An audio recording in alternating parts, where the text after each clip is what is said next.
नमस्कार दोस्तों, स्वागत है आप सभी का विद्याग्राम जीएम में। प्यारे दोस्तों, जैसे कि आप सभी को पता है कि हमारा रिप्रोडक्टिव हेल्थ यानी जनन स्वास्थ्य चल रहा है, जिससे पहले हम 10 क्लास ऑलरेडी कर चुके हैं। अगर आपने नहीं देखा है तो प्लेलिस्ट से जाकर के सारा का सारा वीडियो आप ज़रूर देख लीजिए।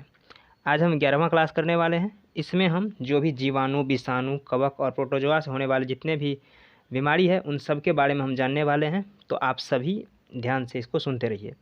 तो चलिए हम शुरू करते हैं। आज क्वेश्चन करने से पहले हम कुछ टॉपिक है जिसके बारे में हमें चर्चा करना है, जैसे कि जीवाणु से कौन सा रोग होता है, विषाणु से क्या होता है, कवक से क्या होता है, प्रोटोजोआ से क्या होता है। आप नहीं होता है इसका एक बार स्क्रीनशॉट ले लीजिए। ठीक है, ले लिए। चलिए देखिए, ये है जीवाणु से होने वाले रोग। जीवाणु यानी जिसे बैक्टीरिया कहते हैं। ठीक है, जीवाणु बैक्टीरिया। वायरस यानी विषाणु जिसे वायरस कहते हैं। कवक और प्रोटोजोआ। ठीक है, इसे प्रोटोजोआ ही कहते हैं। कवक को फफूंद भी कह लेते हैं। ठीक है, तो यहाँ कह रहा है कि जीवाणु से होने वाले रोग, देखिए टाइफाइड, टीबी जिसे तपेदिक भी कहते हैं, प्लेग, हैजा, डिप्थेरिया, टिटनस, कोढ़, निमोनिया और काली खांसी या फिर पर्टूसिस भी जिसे कहते हैं, ये सारे रोग जो है वो जीवाणु के कारण होने वाला रोग है। जीवाणु के कारण कैसा होता है? टाइफाइड, टीबी, प्लेग, हैजा, डिप्थेरिया, टिटनस, कोढ़, निमोनिया, काली खांसी आदि। इन सब का चाहे तो आप अपना एक शॉर्ट ट्रिक भी बना सकते हैं जिससे इन चीज़ों को याद कर सकें। बात करें विषाणु से, तो विषाणु से हमने इतने सारे क्वेश्चन किए कि आपको पता होगा कि डेंगू जो होता है वो विषाणु से होता है, खसरा भी विषाणु से होता है, चेचक दोनों प्रकार की, चाहे छोटी चेचक हो या बड़ी चेचक हो यानी स्मॉल पॉक्स हो या फिर चिकन पॉक्स हो, वो दोनों प्रकार का चेचक जो है वो विषाणु के कारण ही होता है। फिर हो जाएगा पोलियो, स्वाइन फ्लू जिसका जो इसके वाहक जो था, इसका जो वायरस था वो H1N1 वाला, H1N1 जो स्वाइन फ्लू के लिए था। और जो बर्ड फ्लू था उसका जो H5N1 था, ये भी जो है विषाणु से होता है। उसके बाद कोरोना, ये तो सबको पता होगा कि कितना तांडव मचाया इस कोरोना ने। तो कोरोना वायरस और ये एड्स, ये सभी जो है विषाणु से होने वाले रोग हैं।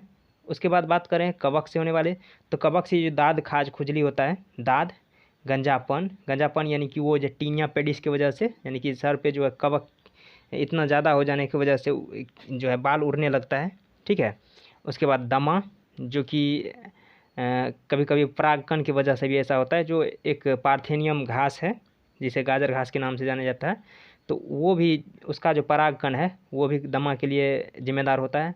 साथ साथ एथलीट फुट, ये सब जो है कवक के कारण होता है। कवक के कारण दाग यानी रिंग वॉर्म जिसे कहते हैं, जैसे गोल गोल करके ऐसे लाल लाल हो जाएगा और इसमें काफ़ी खुजली होती रहती है, तो ये दाद हुआ। फिर गंजापन, दमा, एथलीट फुट और ये सभी। बात करें प्रोटोजोआ का, तो प्रोटोजोआ से होता है मलेरिया, पेचिस, निद्रा रोग यानी स्लीपिंग सिकनेस, पायरिया जिसमें दांत जो पीला हो जाता है और मसूड़ों से खून आदि जाने लगता है, वो प्रोटोजोआ का कारण होता है। तो आप सभी इसका स्क्रीनशॉट ले ही लिए होंगे। आपको जो है एक दो बार इसको पढ़ लेना है ताकि आप इसे आसानी से याद कर सकें। जीवाणु से कौन कौन होता है? टाइफाइड, टीबी जिसे तपेदिक कहते हैं, प्लेग, हैजा, डिप्थीरिया और टिटनस, कोढ़, निमोनिया, काली खांसी आदि। विषाणु से डेंगू, खसरा, चेचक, polio, swine flu, bird flu, corona, AIDS. ठीक है, कवक से दाद, गंजापन, दमा, एथलीट फुट आदि। बात करें प्रोटोजोआ से, तो मलेरिया, पेचिस, निद्रा रोग और पायरिया। आप सभी इनको देख चुके हैं। अब हम क्वेश्चन करना शुरू करते हैं। तो जो आज का पहला क्वेश्चन है, ये कह रहा है दाद यानी रिंग वॉर्म किस प्रकार की बीमारी है। ये क्वेश्चन आरआरबी एनटीपीसी में पूछा जा चुका है, आप देख सकते हैं। तो आप सभी अभी ने देखा कि दाद जो रिंग वॉर्म था, जो गोल गोल करके लाल लाल दाना पड़ जाता है और उसको फिर वो बार बार खुजली होता रहता है, तो ये दाद जो है वो कवक की वजह से होने वाला बीमारी है। ये कवकीय बीमारी है। ठीक है, दाद जो है वो एक कवकीय बीमारी है। चलिए नेक्स्ट ये क्वेश्चन कह रहा है निम्नलिखित में से कौन सा दाद का कारण है। तो दाद का कारण जो है वो कवक है। ठीक है, दाद का कारण कवक है, जिसे हम फफूंदी भी कहते हैं। ठीक है, कवक को ही फफूंदी भी कहा जाता है। जैसे कि बहुत सारे ऐसे कवक हैं जो कि खाने में भी प्रयोग होता है, तो उसी तरह से आप समझ सकते हैं कि फफूंदी जो खानों पे लग जाता है वो फफूंदी होता है, वही कवक भी उसी का नाम है। ठीक है, तो दाद का कारण फफूंदी होता है। नेक्स्ट क्वेश्चन देख रहे हैं, ये कह रहा है निम्न में से कौन सा गैर संक्रामक रोग का एक उदाहरण है। यानी कि कौन से ऐसे रोग जो संक्रमित व्यक्ति से नहीं फैलता है, यानी एक शरीर से दूसरे शरीर में नहीं फैलता है। तो इसमें बात करें टाइफाइड का, निमोनिया का, उच्च रक्तचाप का और इन्फ्लुएंजा का, तो ये तीनों बीमारी जो है वो एक शरीर से दूसरे शरीर में फैल जाता है। ये टाइफाइड भी टाइफाइड, निमोनिया और इन्फ्लुएंजा।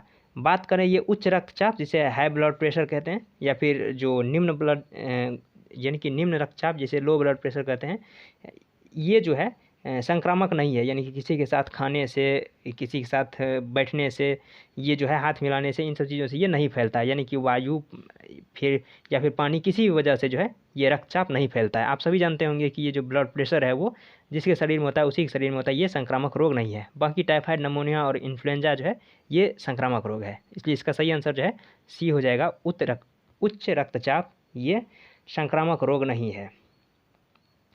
नेक्स्ट ये क्वेश्चन कह रहा है, रोगजनक सूक्ष्मजीवों की वृद्धि को रोकने वाली दवाओं को क्या कहा जाता है? जो रोगजनक सूक्ष्मजीव होते हैं, जैसे कि बहुत सारे बैक्टीरिया हैं जो हमारे लिए ज़रूरी भी है और वो हमारे लिए लाभदायक भी है, लेकिन कुछ ऐसे बैक्टीरिया, ऐसे वायरस हैं, वायरस तो हमेशा ही खतरनाक होता है, बैक्टीरिया कुछ हैं जिसे जीवाणु कहते हैं, वो हमारे शरीर के लिए कभी कभी तो लाभदायक होता है और कभी कभी हानिकारक भी हो जाता है। तो वही इन चीज़ों को जो है कौन ख़त्म करता है, यानी कि कौन सा ऐसा दवा है जो इन चीज़ों को, जो रोगजनक है, उनको बढ़ने से रोकता है? तो उसे कहते हैं एंटीबायोटिक्स। आप सभी ने सुना होगा कहीं ना कहीं कि एंटीबायोटिक्स का आपको टीका लगता है या सुई लगा दिया जाता है डॉक्टर के द्वारा, ताकि ये जो वायरल इन्फेक्शन वगैरह है इन सब से आप बच सकें।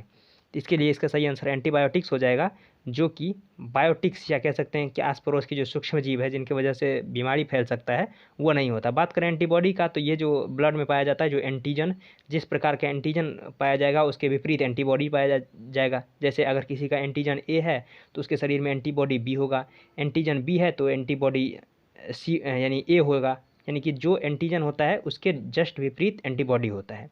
ठीक है, तो आप समझ गए होंगे ये एंटीबॉडी और ये एंटीजन, ये सॉरी एंटीबायोटिक्स। तो एंटीबायोटिक्स इसका सही आंसर हो जाएगा, जो रोगजनक को रोकता है। नेक्स्ट क्वेश्चन है, इनमें से किस रोग से पीड़ित व्यक्ति नेत्रदान कर सकता है? जैसे कि व्यक्ति की मृत्यु के पश्चात वो जो नेत्रदान अगर करना चाहे तो वो कर सकता है, तो इसमें से कौन से व्यक्ति है जो कर सकता है? तो देखिए, बात करें रेबीज का, तो ये तो एक संक्रामक रोग है और ये जानलेवा रोग है। तो अगर नेत्रदान करता भी है तो वो नेत्र के चक्कर में इस तरह के बीमारी को वो अपने शरीर में ग्रहण कर लेगा, जिससे उसकी मौत तो निश्चित हो ही जाएगी। बात करें हैजा और कोलेरा की, तो ये देखिए इतना ज़्यादा खतरनाक तो नहीं है, जिस समय ये फैला था उस समय खतरनाक था, लेकिन अब इसकी इलाज की वजह से ये आसान हो चुका है। लेकिन टिटनस, ये भी जो है जानलेवा बीमारी है। तो ये रेबीज और टिटनस, ये दोनों तो बहुत ही खतरनाक बीमारी है। अगर एक आंख मिल जाने की वजह से भी, मिल के भी कुछ नहीं होने वाला है, क्योंकि पूरा का शरीर जो है इसकी वजह से इन्फेक्टेड हो जाएगा और वो व्यक्ति मर जाएगा। तो इसीलिए रेबीज और टिटनस वाला तो नहीं ले सकता है। हैजा भी एक संक्रामक रोग है तो इससे भी नहीं ले सकता। तो सबसे जो अच्छा ऑप्शन है वो है ऑप्शन नंबर ए, मधुमेह, जिसे आप कह सकते हैं ब्लड शुगर वाले व्यक्ति जो होता है, उस पेशेंट से अगर किसी पर नेत्र लिया जाए तो वो जो है संक्रामक रोग नहीं है, यानी कि जिस शरीर में इस नेत्र को लगाया जाएगा उसमें किसी प्रकार का मधुमेह का लक्षण नहीं दिखेगा, तो मधुमेह वाला जो है वो नेत्रदान कर सकता है।